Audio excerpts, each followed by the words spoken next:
आज मैं जो नए हमारे पार्टिसिपेंट्स हैं इनको शुरू से ही शामिल कर लूंगा क्योंकि हमारे पास क्रिकेट की बातें कम है और हम जनरल बातें भी ज्यादा करेंगे। अस्सलाम वालेकुम। वालेकुम सलाम। क्या नाम है आपका? अलीना सैयद। अलीना, क्या करती हैं आप? मैं एमफिल की स्टूडेंट हूँ आर्ट एंड डिज़ाइन की। आर्ट डिजाइन, माशाल्लाह, हाँ जी। Very nice. तो भाई इनके साथ क्यों बैठी हैं? मैं इनके साथ इसलिए बैठी हूँ कि मेरे नज़र में मतलब इनका नाम ना मुझे कभी भूलता नहीं है। क्यों? सच्ची में पता नहीं क्यों इनका नाम नहीं भूलता आप? क्योंकि शायद देखा इतना है छोटे होते से अब बड़ी हो गई हूँ। इतना देखा है? वो भी 10-10 साल तो क्या कर रही है? 10-10 साल मैं बहुत तो बड़ा खेले लगूंगा फिर। इनका क्या नाम है? फवाद आलम। मेरा नाम क्या है? आपका नाम ताबिश हाशमी। आपको तो मेरा नाम भी याद है। नहीं आपका तो इसलिए याद है, अब शो में आपके आए तो कैसे भूल ये सकती बात हूँ? थी, ये बात थी। वेलकम टू हंसना बनाए हारना बनाए, सॉरी। अस्सलाम वालेकुम so जनाब, वालेकुम अस्सलाम। आपने क्या नाम रखा हुआ है? शाहिद नुमान कहते हैं। शाहिद भाई, आप शाहिद नुमान कहते हैं आप? जी सर। Very nice. क्या करते हैं आप जी शाहिद? सर, मैं टीचर हूँ, क्या पढ़ाते हैं सर? केमिस्ट्री पढ़ाता हूँ सर। केमिस्ट्री पढ़ाते हैं। जी भाई सर। अजीका डैनियल के साथ ही क्यों बैठना पसंद किया? सर मेरे जो ज़्यादातर स्टूडेंट्स हैं ना वो इनके बहुत बड़े फ़ैन हैं, तो इस वजह से मैंने सोचा कि आज मैं इनके साथ बैठूंगा तो Very शायद मेरे स्टूडेंट मुझे भी पसंद करना शुरू कर दें। मुनासिब बात बात तो है। तो फिलहाल आपके स्टूडेंट आपको पसंद नहीं करते खास। ज़्यादातर नहीं करते। आप केमिस्ट्री भी तो पढ़ाते जी हैं, सर, केमिस्ट्री वही का टीचर subject की कहाँ वजह पसंद से। किया जा सकता है? बिल्कुल यही बात है सर। कीमियाई किस्म का, तेजाबी, जी एसिडिक टीचर। जी सर। ये होता है सर, केमिस्ट्री मुश्किल सब्जेक्ट है, नहीं एक्सेप्शंस ही सर, एक्सेप्शंस आज के बाद इंशाल्लाह पसंद करना शुरू आप कर केमिस्ट्री छोड़ दें, देंगे। ठीक है सर। केमिस्ट्री छोड़ दें। मेरे साथ मौजूद है जनाब, अस्सलाम वालेकुम। वालेकुम अस्सलाम रहमतुल्लाह। आपका क्या नाम है सर? मोहम्मद वक्कास कफ़ील। क्या नाम है सर? मोहम्मद वक्कास कफ़ील। वकास कफील। कफील भाई, आप ये बताइए क्या करते हैं आप? मैं कंस्ट्रक्शन कंपनी में ह्यूमन रिसोर्स डिपार्टमेंट हेड करता हूँ। इतने संगीन हालात में इतने खुश क्यों हैं आप? क्योंकि हालात परेशानियाँ हालात से नहीं ख्यालात से पैदा होती हैं, तो आपके हाँ। ख्यालात पॉजिटिव होने चाहिए। गहरी बात, बहुत गहरी। अच्छा, जिनके ख्यालात अब पाकिस्तान भर में मशहूर हो रहे हैं, फैल रहे जी, हैं, जनाब अहमद शहजाद, इनके साथ ही क्यों बैठना पसंद? पहले नंबर पे तो ये माशाल्लाह एक बहुत अच्छे और नफीस इंसान है, और दूसरे नंबर पे स्पोर्ट्समैन है। मैं खुद भी क्रिकेट बहुत शौक से खेलता भी हूँ, देखता ठीक है। भी हूँ, और माशाल्लाह से इनका जो एनालिसिस है वो बहुत स्ट्रॉन्ग है। ये किसी भी करंट एरा की क्रिकेट के अंदर कोई भी पॉइंट आउट करके बात बताते हैं, बहुत रेलिवेंट बात करते हैं, और वो हमारे कौम हमारे क्रिकेटर्स की बेहतरी के लिए बात करते हैं, तो मुझे वो चीज़ बहुत अच्छी लगती है। बहुत अच्छी बात, वेरी नाइस। वेलकम टू हारना बनाए। Thank you. अच्छा, मैं क्रिकेट के कुछ सवालात अपने पैनल के आगे कर रहा हूँ, आप लोग भी कंट्रीब्यूट कर सकते हैं। बहरहाल सवाल मैं क्रिकेटर से भी कर रहा हूँ, आप सबसे भी कर रहा हूँ, जिसका जो पॉइंट ऑफ व्यू बताए। फिलहाल हम देखने वाले पीएसएल में अभी तक हुआ क्या है, पीएसएल का पॉइंट्स टेबल, इस पे थोड़ी गुफ्तगू करते हैं। आइए दिखाइए। आई इस्लामाबाद यूनाइटेड सारे ही मैच अनबीटन चल रहा है अभी तक, वाओ। और जिसे कहेंगे लाहौर कलंदर कह रहा था, लाहौर कलंदर्स सेकंड नंबर पे, डिस्पाइट द फैक्ट के लास्ट बहुत, लेकिन हमारे पाकिस्तानी टीम के दो मुस्तनद बैट्समैन रिजवान और बाबर आजम दोनों कप्तान रह चुके, उनकी टीम में बॉटम ऑफ द वो है, इस बार जोड़ी बनी हुई है। करंट कप्तान सलमान आली आ गए, जो खुद नहीं खेल रहे मगर उनकी टीम पहले नंबर पर है। फवाद भाई, पहली नजर में क्या लगता है आपको? क्या मतलब? इस टेबल को देखकर क्या अंदाजा हो रहा है आपको? देखिए, इस्लामाबाद क्या हो रहा है? कंसिस्टेंट है। देखिए, इस्लामाबाद कंसिस्टेंट तो है, इसलिए देखें वो टॉप ऑफ द टेबल है, और 5 एक राउंड खत्म हुए समझ लें, एक तरह से 5 मैच हो गए हैं, अगले 5 मैच बाकी हैं, बट ये लोग तो ऑलमोस्ट क्वालिफाई कर चुके हैं। ये इस्लामाबाद तो एक, पहुंच हाँ, गया। एक आध मैच भी 2 मैच जीतेंगे तो जाहिर नंबर 1 ही आना है इन हाँ। लोगों ने।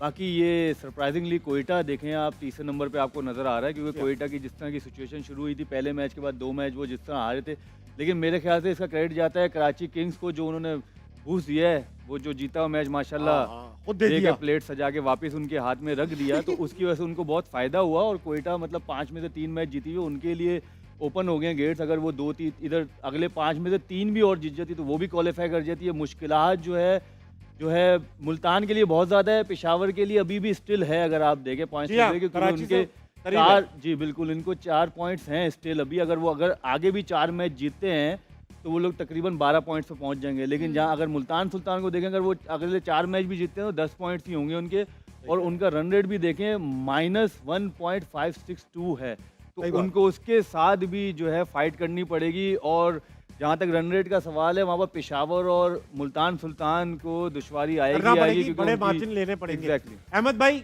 मुल्तान सुल्तान और पेशावर जल्मी को दोनों को रन रेट भी चाहिए और विन्स भी चाहिए। अब मसला यही है कि आपके मुताबिक आप ये कहते हैं कि जिस तरह की इनिंग्स इनके टॉप ऑर्डर बैट्समैन खेलते हैं दोनों टीमों के, ये 200 वाला टारगेट करते ही नहीं है, चाहते ही नहीं अचीव, वो ऐसा है। और अगर ऐसा नहीं करेंगे तो रन रेट इंप्रूव नहीं होगा। तो आप क्या सजेस्ट करेंगे, क्या करना चाहिए? ओपनर चेंज करें, नए लड़के डालें, क्या? हम तो पहले दिन से कह रहे हैं पेशावर ज़ल्मी का जो कॉम्बिनेशन वो खिला रहे हैं, लड़के उनके पास ठीक है, हाँ। लेकिन जो कॉम्बिनेशन खिला रहे हैं वो ठीक नहीं है। तो के साइम अयूब ने आखिरी मैच में अच्छी बॉलिंग की है, लेकिन अगर आप थ्रू आउट देखेंगे, इन्हें 6 मैच खेले हुए हैं, उसमें से 3 से 4 मैच जो है ये एक बॉलर शॉट खेले और उसकी इनको खमियाजा भुगतना पड़ा है, बेशक। लेकिन दे बीन स्टम्प। उसके बाद अब देखें कि बाबर आजम जो है, हम कहते रहे कि यार अगर वो नीचे आके ओवन को ऊपर भेजें या हारिस को ऊपर भेजें और खुद नंबर 3 पे आ जाते तो शायद उनकी टीम का भला हो जाता, क्योंकि उनकी फॉर्म तो लगी नहीं हुई है और उस हिसाब से वो सर्कल का फायदा। आप देखें बहुत फर्क पड़ता है ताबिश भाई कि जब आपके 2 आउट हैं और मैं अंदर जा रहा हूँ, और एक आपका कोई आउट नहीं और मैं अंदर जा रहा हूँ, 2 आउट के साथ एक प्रेशर के अंदर मैं जा रहा हूँ। तो ये बाबर बेसिकली उसकी अगर प्रेस कॉन्फ्रेंस सुनी हो आपने, तो उसने ये तो कहा है कि हारिस के जो एक्सपेक्टेशन है या ठीक खेल रहा है लेकिन उतना अच्छा नहीं खेल रहा। भाई 280 तो किए हैं उसने, फिर भी आगे पहली बॉल पे छिक्का मार देता है, तो आउट आप जल्दी हो जाते हो। उसके बाद फिर आप उससे क्या एक्सपेक्ट करते हो कि एक्सेप्शनल इनिंग 2 ही होती हैं 6 में से, बेसिकली आप पे ड्यू है एक्सेप्शनल इनिंग।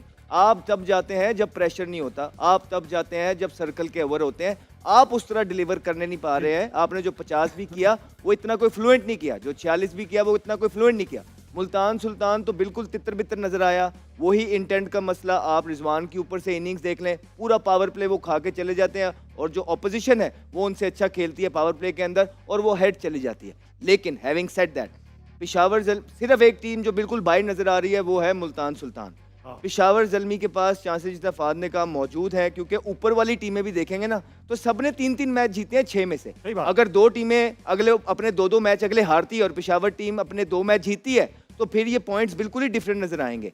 जी यहाँ पे अभी हमें देखने में बॉटम पे नजर आ रही है, लेकिन आने वाले 2 मैचेस जो हैं वो काफ़ी चीज़ें तब्दील कर सकता है इस डायग्राम के अंदर। बेहतरीन बात। भाई अजीका ये बताइए, आप दोनों के एनालिसिस सुनती हैं, दोनों के एनालिसिस सुनकर आपको क्या अंदाजा होता है कि इन दोनों के एनालिसिस में फ़र्क है, और अगर फ़र्क है तो क्या बुनियादी फ़र्क है? काफ़ी चीज़ों पे तो दोनों अग्री करते हैं, जैसे कि बाबर आजम की परफॉर्मेंस पे जो कि काफ़ी लैक कर रही है ऑब्वियसली, एंड कंसिस्टेंटली लैक कर रहे हैं वो, उस पे तो दोनों मुत्तफिक होते हैं। आई थिंक दोनों के एनालिसिस काफ़ी सिमिलर होते हैं। तो फ़र्क ही नहीं है इनमें, तो इनमें से कोई एक ही रखें फिर अगली बार। नहीं, ऐसा भी नहीं है। वो थोड़ा सा टोन डाउन करके एनालिसिस देते हैं, अहमद शहजाद थोड़ा खुल के बोलते हैं। ठीक है। अच्छा अहमद भाई, आपके क्योंकि दोनों से बात करूंगा, क्रिकेटिंग वर्ल्ड में काफ़ी दोस्त यार हैं, इंडिया में भी काफ़ी दोस्त यार हैं। आजकल हम फड्डेबाजी चल रही है, जंगो जदल चल रहा है, तो फवाद भाई ये बताइए कि जो इन हालात में कभी कम्युनिकेशन होती है आपकी पड़ोसी मुल्क के प्लेयर से? पहली बार तो हुआ नहीं, बीच में होती रहती चपकली।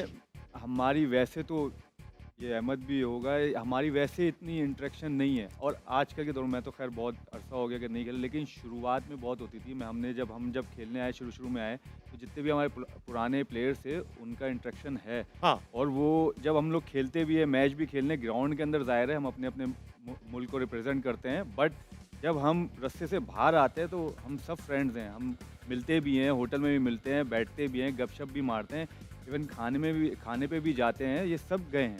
हाँ। लेकिन अब का तो जाहिर है कि मैचेस ही नहीं होते आपस में, तो मिलना जुलना बातचीत तो बहुत ही कम है। आपको पता है सिर्फ वर्ल्ड कप वगैरह में मैचेस होते हैं, आईसीसी चैंपियंस ट्रॉफी में मैचेस होते हैं, तो वो रिलेशन मेरे ख्याल से कहीं ना कहीं दूर हो गया। लेकिन अभी भी अगर कोई प्लेयर किसी भी प्लेयर से मिलेगा ना, उनकी रिस्पेक्ट एक दूसरे की वहीं है। हम इन चीज़ों को अपने स्पोर्ट्स में नहीं लेके आते। सही।